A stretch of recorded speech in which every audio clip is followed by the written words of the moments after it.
The voice will definitely be between me and Norman. And Norman has a clear advantage, obviously, because he's a man. It was not hard for me to imagine some of the remarks I was going to hear tomorrow. Women have no place in war. Or, Miss Avery, you know better than this. Shivering, I started to make my way home, but stopped when I noticed none other than Norman, Hope standing nearby. He seemed to be waiting for a taxi. I rolled my eyes. I say that's the kind of games we're playing then. However, perhaps that's is exactly what I need right now. I cleared my throat, attracting the man's attention. He looked up at me and grinned. Going home, Avery? Sarcastic, honest, rude. Honest? Yes, I'm going home. I see. Me too. There was an awkward silence. I rolled my eyes but walked a little closer, stood in front of him and folded my arms across my chest. Listen, about this whole predicament we're in. Which one? Oh, you mean the fact that we spent the night together and in the morning you remembered that you're actually married? No hard feelings, it happens in the best of us. Why are you like this, dear? Anger tickled my throat and my hand instinctively clenched into fists. Why am I like this? I was just trying to apologize. Irritation and anger gave way a wave of surprise. Whoa, this is the first time I've ever heard Norman Hope apologize. Perhaps it wouldn't hurt to win his favor, considering what I learned from the conversation I overheard. How should I reply?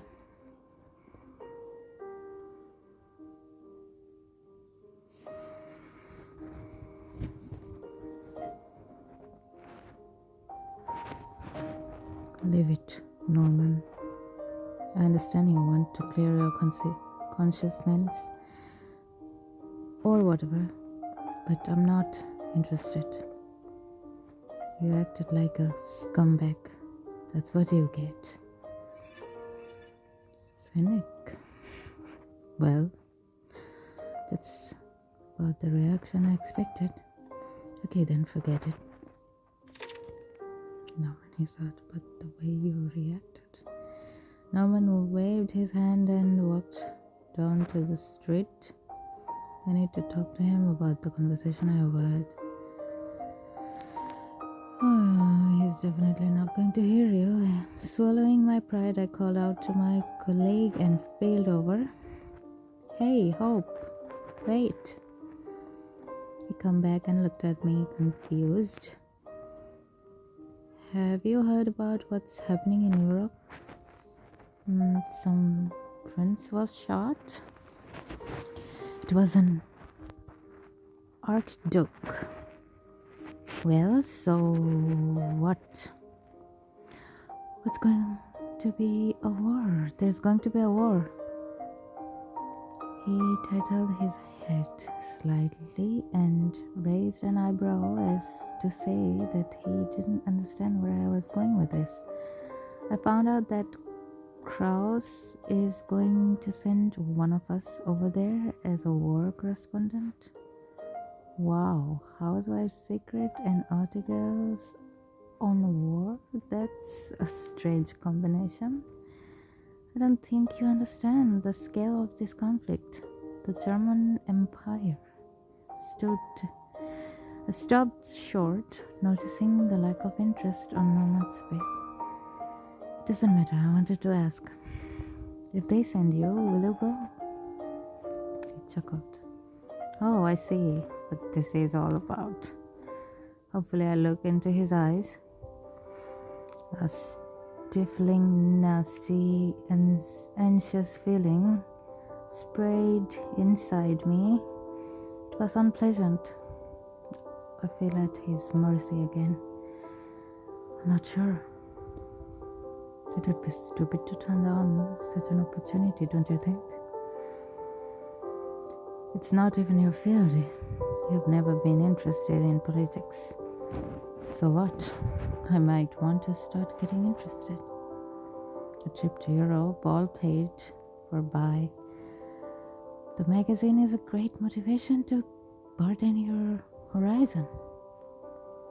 We're talking about war here. What does it matter? What was that you said? I am a real scumbag, right? You are indeed. Well, I gotta live up to my reputation then. Adios, baby. Normal will take revenge on you. Whistling, he walked away, leaving me behind. I don't think I can count on him. I gave up on this. I can only hope that Mr. Krause will choose me.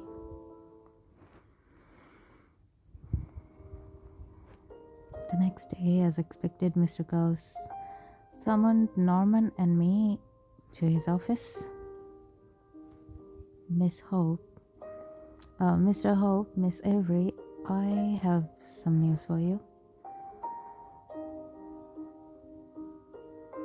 Norman and I looked at each other.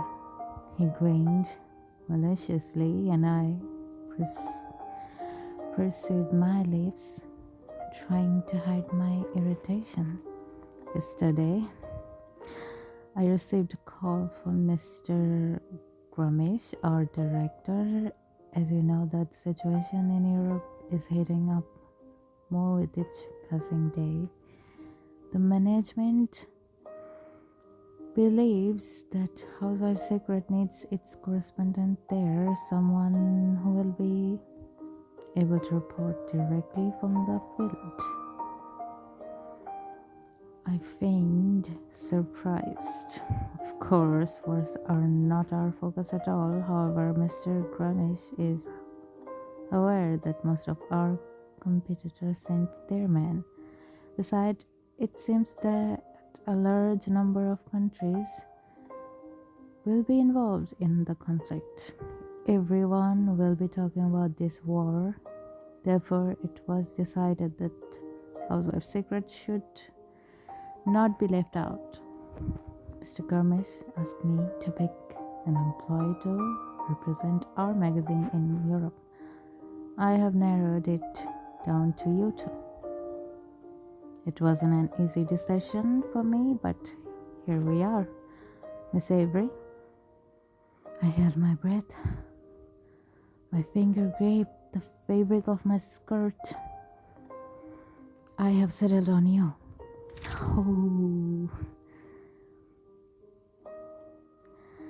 There was silence. A smile appeared on editor-in-chief's face. He beamed with pride and sincere joy. Of course, society is not quite used to female journalists writing on such serious topic, but I don't have any doubt about you. I felt pride, happiness, joy. Finally, my effort have paid off. Everyone who didn't believe in me can show it. I made it. Standing next to me, Norman snorted. May I go? Let's first find out if Miss Avery is willing to accept my offer. I called her in as well in case she decided to decline. Never. Of course, I agreed to go. Thank you for trusting me, Mr. Krause. I promise I won't let you down. Someone turned to me. Good luck, Avery. Raised my eyebrows, slightly expecting some pitiful remarks, but he just nodded briefly to our boss and left the office. Mr. Krause looked thoughtfully at the door. I knew it would hurt Hope's pride, but I'm sure he understands that he doesn't really need this position as a war correspondent. The editor-in-chief turned to me again. Miss Avery, you will sail on the steamer in France, and then we'll play it by ear. I'll give you all the details in due course. All right, thank you. It means a lot to me. Theodora. A shadow of concern suddenly appears on my boss's eyes. Promise me you'll be careful. Many challenges awaits. I promise.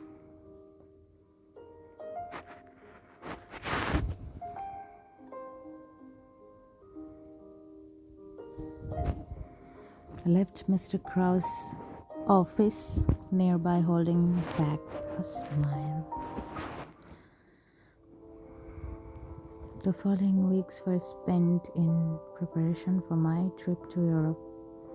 The beginning of the war was only a matter of time. After the assassination of the friends Fredeni and another one following French politician Jean Jaurès got shot, the situation continued to escalate. Since I had the magazine support, I didn't have to dip into my savings. They bought me second-class ticket for an ocean liner and also gave me money for general expense. I had to cross the Atlantic Ocean to get to France. No one knew what the involved parties were going to do, so I decided to set base in Paris and monitor developments until the action began. Finally, the day of my departure came. It's time to get dressed, otherwise I'll be late. Exquisite, eye-catching, plain. Nope. Eye-catching it is. What about the terrible hair? I need to style my hair. Tell me about it. Curls, bun, with a feather.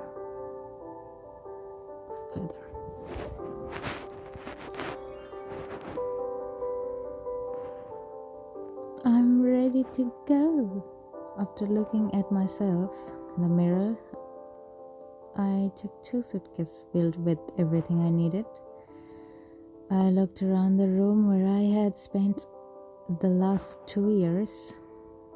Who knows when I'll be back, or if I will come back at all. I felt my heart speed up at the thought of all the changes yet to come. Finally, I'm going to do something really meaningful, and everyone will know Theodora Avery's name.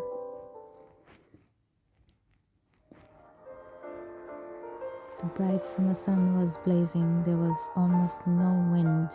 People were rushing back and forth. Some suddenly realized that they had forgotten something important at home. Right before the departure, some were seeing off relatives and friends. Some were just standing there and looking around. A shrill female voice attracted my attention. I'm so worried about you, Lucy. Everything's going to be okay, Mom. Only 5 days on the way and I'll be in France. I'll send you a telegram on arrival, I promise. But if there's an iceberg? Oh, Mom. The woman suddenly burst into tears and wrapped her daughter in a tight embrace. Such public display of parental love made me sick to my stomach. I hurriedly turned away and began to examine the liner. The gigantic vessel was striking and even frightening in its power. It was the first time I was going on such a long journey, and I had to take a couple of deep breaths to calm my nerve. I stepped into the gangplank. Someone rudely pushed me from behind. Don't pay attention, show that you're annoyed.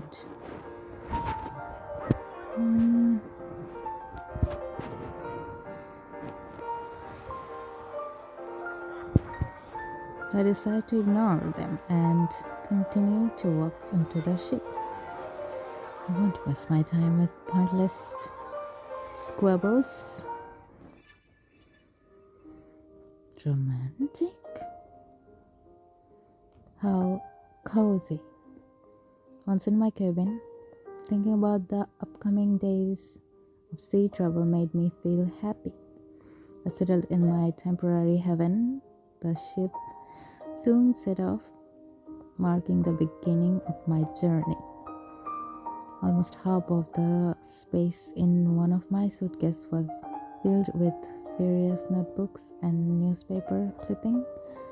I began to reread the articles by Lawrence Berkeley, my idol in the world of fourth line reporter. I had a lot to learn from him. He will probably also be sent to Europe to write about what's happening, if he's not already there. Soon it was time for dinner, but first I decided to go to the upper deck and have a look around. The sun was no longer at its peak, and a light breeze felt good on my face. It was not hard to recognize the first-class passenger, elegant ladies in exquisite hats, hiding smiles behind fans, gentlemen wearing expensive suits and a lot of expressions. I came closer to railways, placed my hand railings. I came close to railings, placed my hand on them, and closed my eyes, lost in the thoughts about the past and the future. The other passengers' conversations around me gradually faded onto the background, giving way to the sound of the sea. Soon everything will change. The world and I along with it. I was distracted from my musing about life by a whisper that came from somewhere to my right.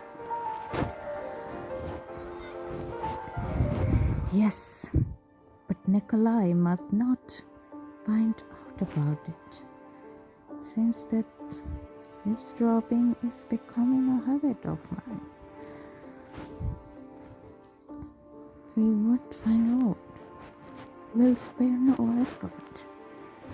An ultimatum at war become more and more difficult to understand. The word, the waves hit and streamed of the liner, drowning out all voices. What are they talking about? Could it be Russian Emperor Nicholas II? The second? The men started looking around, and as soon as they noticed that I was standing very close, they lost their nerve and hurried away. They looked suspicious. What if they have some part to play in the impending war? I have to follow them. Before I could think better, it Better of it, I followed their retreating figure, trying to be as inconspicuous as possible. Newspaper headlines were already flashing before my eyes. A young journalist uncovers a conspiracy and prevent the war. The strangers disappeared around the corner into a quiet area far from open deck. I hurried after them and pressed myself against the wall, my heart pounding in my ears. He must